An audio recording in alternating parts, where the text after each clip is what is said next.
SingleDad helped a lost woman at midnight. The next morning, her face was on every screen. The janitor's closet smelled faintly of lemon cleaner and something older dust, maybe. Or memory. Jack Mercer ran a damp cloth over his hands, scrubbing away the last of the grime. The fluorescent lights above flickered, casting sharp shadows across the linoleum. It was 2:03 a.m., and the building was finally asleep. He stepped out into the empty hallway, slinging his canvas bag over one shoulder. The silence wrapped around him like a familiar, coat-thick, steady, almost comforting. Another shift done. Another night survived. Jack didn't mind the hours. Night work meant no daycare fees. It meant he could walk Lily to school himself, braid her hair in the mornings clumsily, and still be the one to kiss her forehead before she fell asleep at night. That mattered more than sleep. The cleaning gig wasn't glamorous office toilets, streaky windows, the occasional broken coffee machine, but it was honest. And it was his. After everything that had fallen apart, honesty was a kind of wealth. The building's front doors gave a soft hiss as he pushed them open. The night air was sharp and still, the kind of cold that pricked at your skin like a reminder to keep moving. Jack could have taken the busier main road home, but he didn't. He turned left instead, down past the bakery that always smelled like leftover bread, past the silent record shop with the cracked window, past the old street lamp that flickered like a heartbeat trying to keep rhythm. He liked this walk. It gave him space to think. And tonight his thoughts were full of Lily. She'd been extra clingy before bedtime. Something about a bad dream involving a flying math test and a frog in a crown. Jack hadn't fully understood the logic, but he'd wrapped her in a blanket, put on soft music, and let her fall asleep on his chest. She was only 6, but sometimes she felt like the only thing holding his heart together. Her mother had left 2 years ago quietly without drama. Just a note on the kitchen table in an empty closet. Jack had woken to a cold side of the bed and a 6-pack of unanswered questions. But Lily had stayed, and that meant Jack stayed too. He worked nights, napped in peace, learned how to do ponytails from YouTube, and tried not to think about what could have been. Life had narrowed to something smaller, yes, but something real. He passed the diner on 7th, its windows dark, but the sign still glowing faint red. The neon letters buzzed like tired insects open, even though they weren't. This was where he usually paused, beneath the buzzing sign across from the laundromat, where an old radio played jazz after midnight. It was his checkpoint, his halfway mark. He pulled his coat tighter around himself and glanced up at the sky. No stars, just the dull glow of city haze. A gust of wind stirred the trash near the curb. And that's when he heard it, a sound barely more than breath. He turned. Somewhere near the alley beside the diner, a soft noise. A sniff. Jack narrowed his eyes. It could have been a cat, a drunk, or nothing at all. But something in the sound wasn't random. It was human. He adjusted his bag, exhaled slowly, and took a step toward the alley. "Hello," he called out, careful not to startle. No answer. Just the quiet tremble of someone trying very hard not to be heard. He took another step, and then he saw her. Hunched beside a stack of crates in a sleeveless dress far too thin for the weather was a woman. Her arms were wrapped tightly around her knees, her hair wild and tangled. No coat, no shoes. Her shoulders shook with silent sobs. And for a long moment, she didn't seem to see him at all. She looked like she'd dropped out of another world and had no idea how to get back in. The first thing Jack noticed was how still she was. Not the usual kind of stillness you see in the city, the kind born of sleep or still contemplation, but the brittle, rigid stillness of someone afraid to move, as if the wrong breath might make the world crash down around her.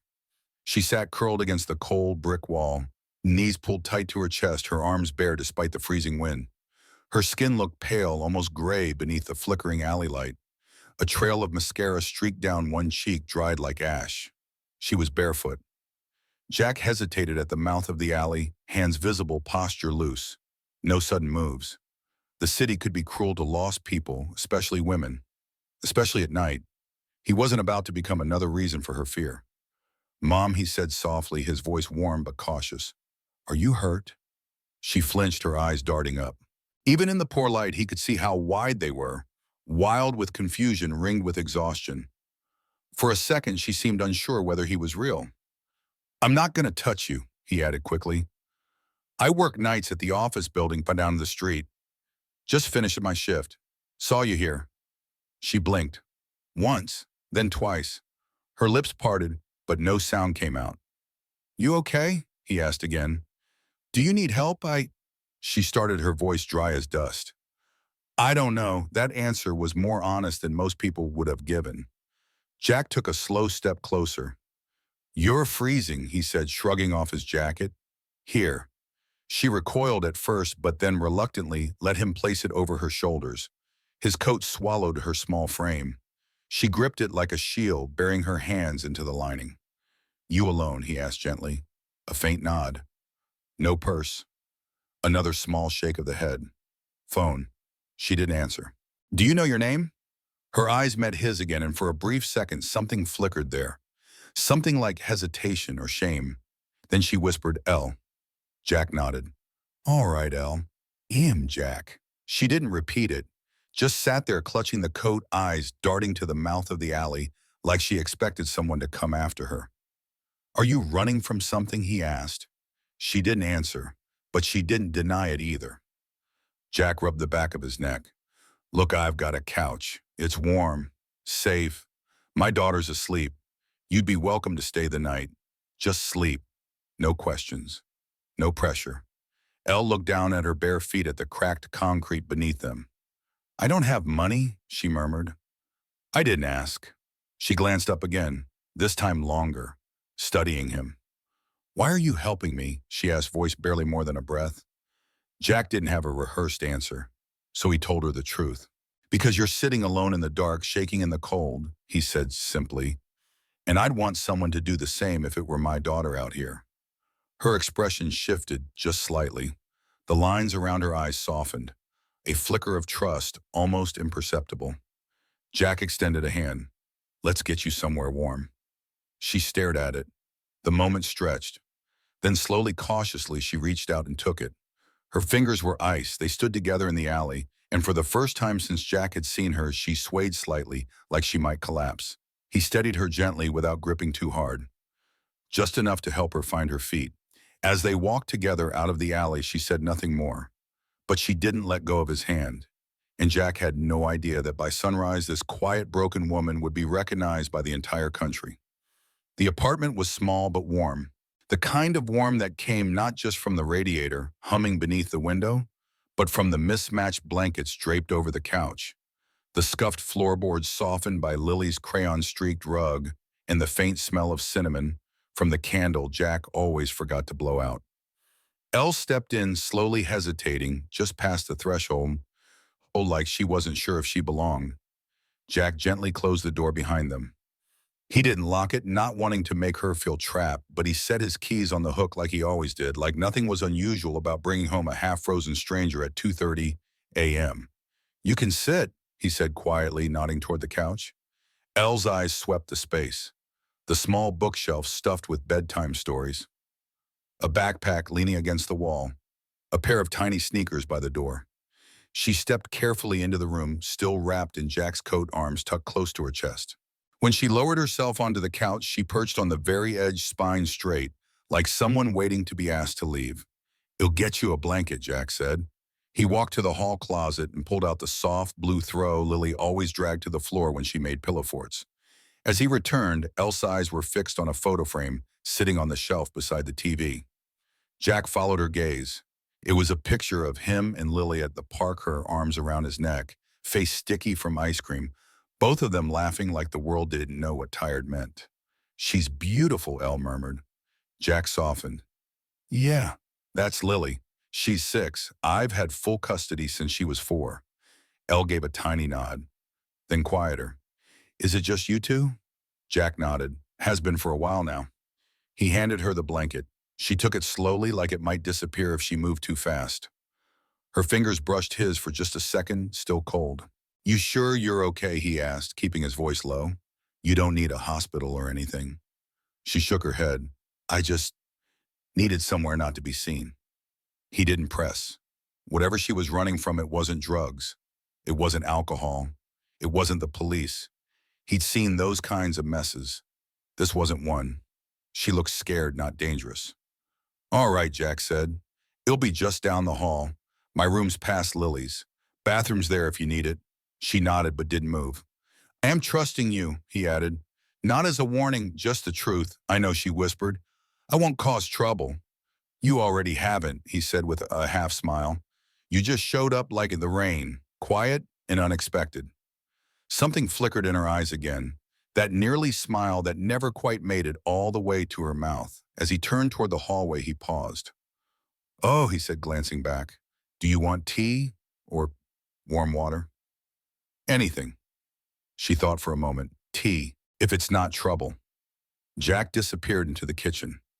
In the dim glow of the stove light, he filled a mug dropped in a peppermint bag and let the steam rise while the city remained hushed outside. When he returned, Elle had pulled the blanket around herself like armor. She looked younger somehow, softer, still alert but no longer on the edge of bolting. She took the mug in both hands. Their fingers brushed again, and this time she didn't flinch. Thank you, she said. You're welcome. Jack lingered just a second longer, then headed to his room, the old floor creaking beneath his steps. He closed the door quietly behind him, but not all the way, just in case she needed to feel that escape was still possible. And from the couch, Elle sat curled under the blanket, holding the tea close, listening to the hush of the apartment. For the first time in a long time, no one was asking her to be anyone. And for tonight, that was enough.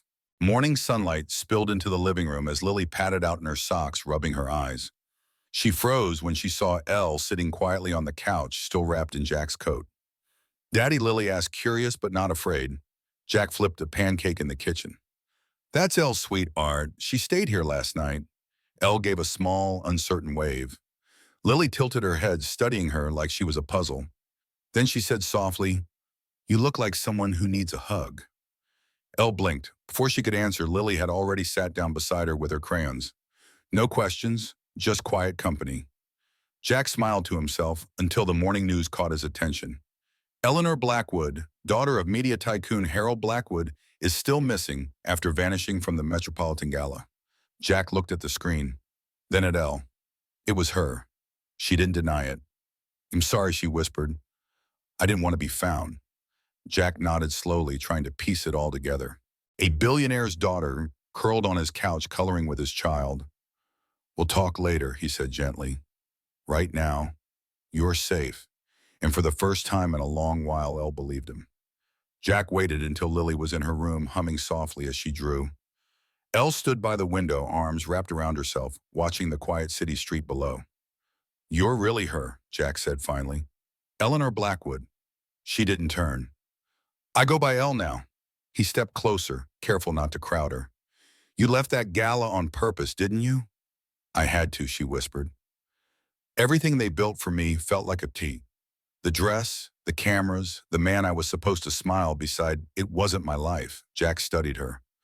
So you ran, no driver, no phone, no plan, just the wrong shoes and a desperate need to breathe. She finally met his eyes, and then you found me. Or I found you, I'm not sure anymore.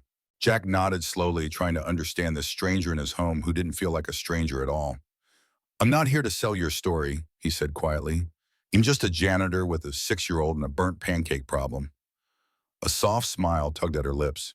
You're the first person in years who didn't want something from me. Jack shrugged. I just didn't want you to freeze to death. Elle looked down. Well, thank you for that. They sat across from each other at the kitchen table, Jack nursing his coffee, Elle wrapping both hands around her untouched mug.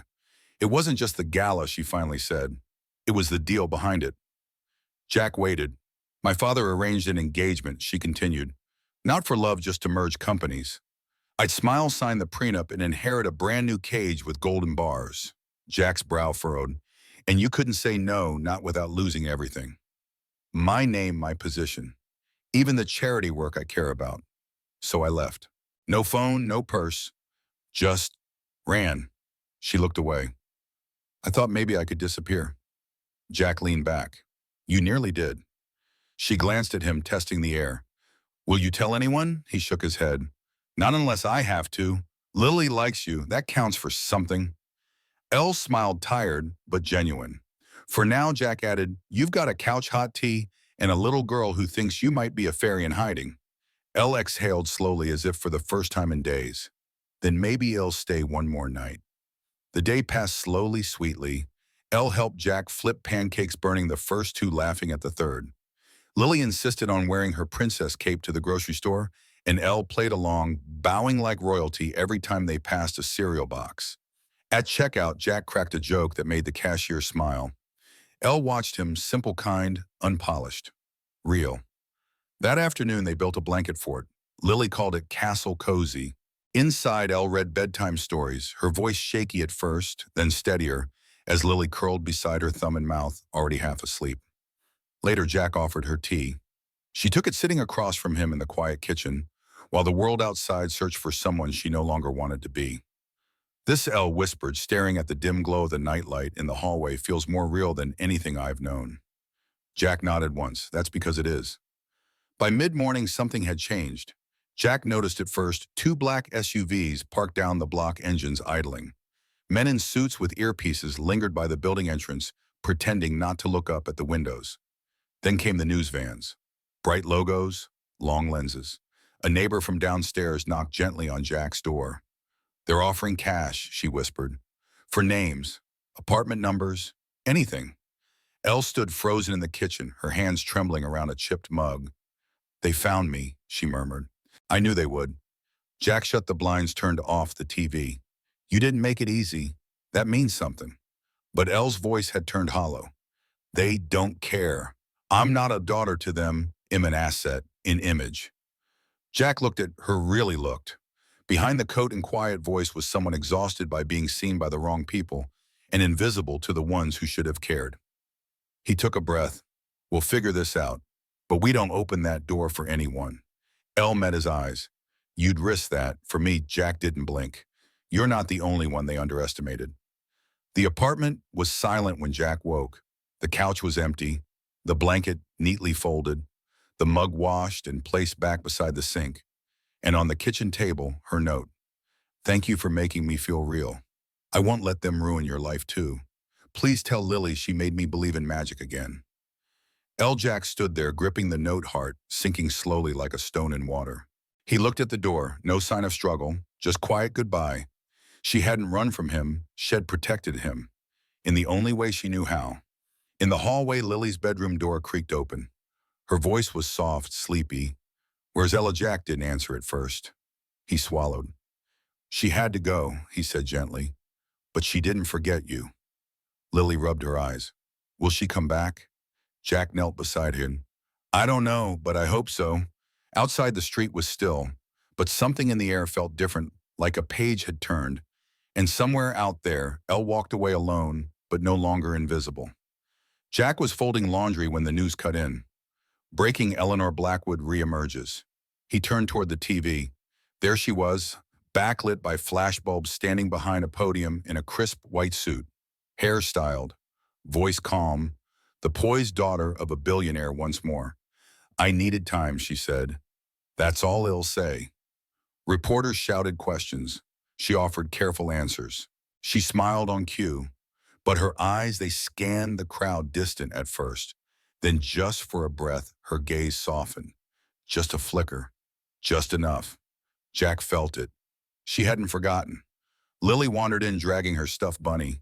She pointed at the screen. That's Elle. Jack nodded. Yeah, that's her.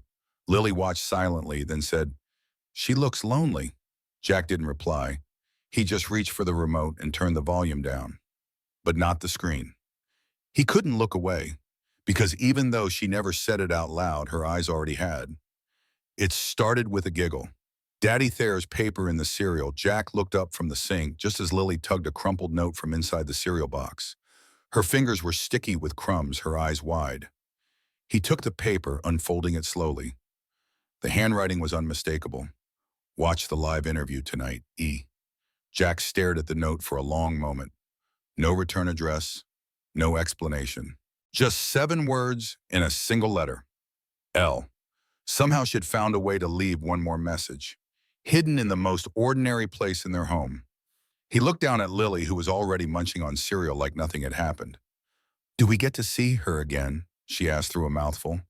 Jack smiled faintly, heart beating a little faster. Maybe, tonight. And just like that, the hours ahead felt heavier with hope. The screen flickered to life. Primetime interview, national spotlight. Elle sat in the studio immaculate in a navy dress. Her posture was perfect, her smile practiced. The anchor leaned forward with that rehearsed curiosity. "Ms. Blackwood, where were you?" Elle glanced at the camera. She was supposed to say, "I needed rest. I was never in danger." "Thank you for your concern." But she didn't. Instead, she drew a quiet breath and let the mask fall. "I spent time with a janitor," she said softly, "a man who didn't know who I was. Who gave me his coat, his couch, his silence." The anchor blinked, confused, and his daughter Elle continued, her voice steady now. "She called me family without needing to know my name. She believed I was kind before I even remembered how to be." There was a beat of silence in the studio. I had everything else said. Money, power, security. But I felt real in a small apartment eating lopsided pancakes more than I ever did in a ballroom. Jack and Lily watched from their living room. Lily leaned in whispering, "She means us." Jack couldn't speak. On screen, Elle offered a final aching smile. "Sometimes the life you want isn't the one you're born into.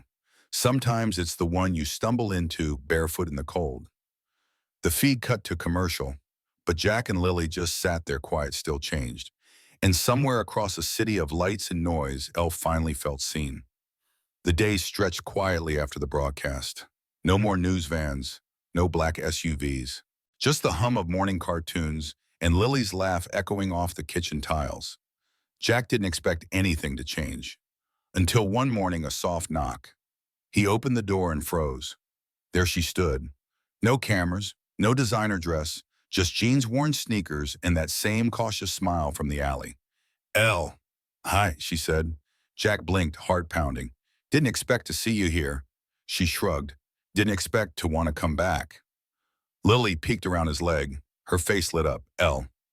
Elle crouched down, arms open, and Lily ran straight into her. Jack watched them, that tightness in his chest breaking loose, replaced by something warmer. Quieter. "You sure about this?" he asked softly. Elle looked up at him, eyes steady. "I don't want palaces," she said. "I want pancakes. And maybe a second chance if you're offering." Jack smiled. "Yeah," he said. "Yeah, I think we are." The headlines moved on. So did the world. But Elle stayed. Not with declarations. Not with promises. Just mornings with quiet coffee, shared chores, and the occasional crayon drawing handed to her with pride. Jack never asked her about the Blackwood Empire. Never pushed for details about the man she was meant to marry or the father she left behind. He just poured her coffee. And in return, Elle didn't try to impress.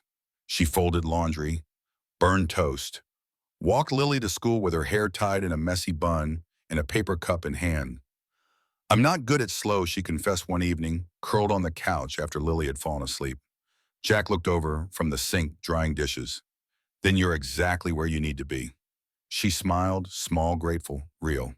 Here in this quiet apartment with creaky floors and mismatched mugs, she was no one special. And for the first time, that was enough. The afternoon sun warmed the tiny window ledge as Lily pressed her hands into the soil, gently tucking in a daisy seedling. Dirt smudged her cheek. Elle sat beside her, guiding little fingers with care. "Why flowers?" Elle asked softly. Lily shrugged. "They make things prettier." Elle smiled. "That they do." They worked in silence, side by side, filling the window box with color-bright yellows, pinks, purples. The city buzzed faintly below, but here it felt like another world. As they watered the last bloom, Lily looked up with wide, hopeful eyes. "Will you be here tomorrow too?" Elle's breath caught. The question was small, but it felt like everything. She looked at Lily, her heart tender, her voice steady. "I'd like that," she said. "Very much." Lily grinned, proud and content. "Good. The flowers would miss you." Elle looked out the window, then down at the girl who had accepted her before she even knew who she was. "I think I'd miss them too." Jack clocked out just after midnight. Same keys in his pocket, same janitor uniform, same quiet streets under a tired sky. But tonight he didn't take the long way. No alley detour, no quiet diner passed by, just the most direct path home, because this time someone was waiting. As he climbed the stairs, he could already hear soft music from the apartment, a lullaby hum, and a faint laughers. He opened the door and found Elle on the couch wrapped in a blanket reading Lily's favorite storybook. Her head tilted toward the child, asleep beside her, her voice low and calm. She looked up when Jack entered, and her smile met him like a promise. "You're late," she teased gently. Jack chuckled as he set down his bag. "Had to lock up the mop closet." She walked toward him, quiet steps across creaky tiles. "You came straight home this time," she said. He looked at her, heart stilling. "Yeah, I didn't need to get lost tonight." She reached out, brushing dust from his collar. "Good," Elle whispered, "because I was hoping you'd come back." And in that quiet moment, no flashbulbs, no headlines, Jack realized he already had. Spring came slowly that year. Lily's daisies bloomed bright on the windowsill, reaching toward the sun, like they knew something good was coming. Elle didn't return to the mansion, or the boardrooms, or the carefully constructed life others built for her. She made different choices now, small ones, honest ones. Some days she volunteered at the library. Other days she burned toast and blamed the toaster. Most nights she stayed up late listening to Lily dream out loud. Jack never asked her to stay, but she never left. One Sunday morning, over a quiet breakfast and under a sleepy sky, Elle poured coffee into Jack's chipped mug, sat down, and smiled like she'd always been there. Jack looked at her, then at Lily, who was busy making pancakes in the shape of stars. "This isn't the life you planned," he said. Elle reached for his hand. "No," she whispered, "it's better." Outside, the city moved on. Inside, the apartment stayed warm. There were no headlines now, no cameras, no secrets. Just a little girl, her dad, and a woman who found herself not in the spotlight, but in the spaces between pancakes and bedtime stories. And that was the right kind of forever.